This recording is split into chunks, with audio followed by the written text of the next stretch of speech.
ChatGPT, তুমি কেমন আছো? আমি ভালো আছি, ধন্যবাদ। তুমি কেমন আছো? আলহামদুলিল্লাহ, আমিও ভালো আছি।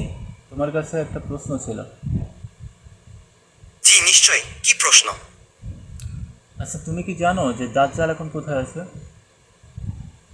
ইসলামিক বিশ্বাস অনুযায়ী দাজ্জাল এখন কোথাও নেই। ইসলামিক ধর্মগ্রন্থে বলা হয়েছে দাজ্জাল একটি ভবিষ্যতের ঘটনা, যিনি পৃথিবীতে আসবেন যখন বিশ্বে বড় ধরনের অস্থিরতা এবং অবিচার ছড়িয়ে পড়বে। এই বিষয়ের ওপর মুসলিম ধর্মবিশ্বাসীদের মধ্যে বিভিন্ন মতভেদ রয়েছে।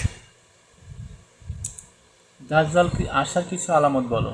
দাজ্জাল কখন আসবে?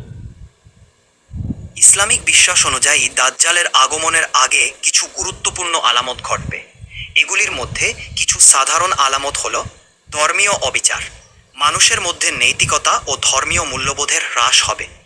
3. প্রাকৃতিক দুর্যোগ, প্রাকৃতিক দুর্যোগ ও অশান্তি বেড়ে যাবে।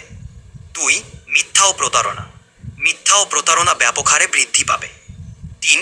মহান ভ্রষ্টাচার, সামাজিক ও অর্থনৈতিক অস্থিরতা বৃদ্ধি পাবে। এই আলামতগুলি ইসলামের বিভিন্ন হাদিসে বর্ণিত হয়েছে, তবে এগুলি কিভাবে ও কখন ঘটবে তা নিয়ে মুসলিম সমাজে বিভিন্ন মতভেদ রয়েছে।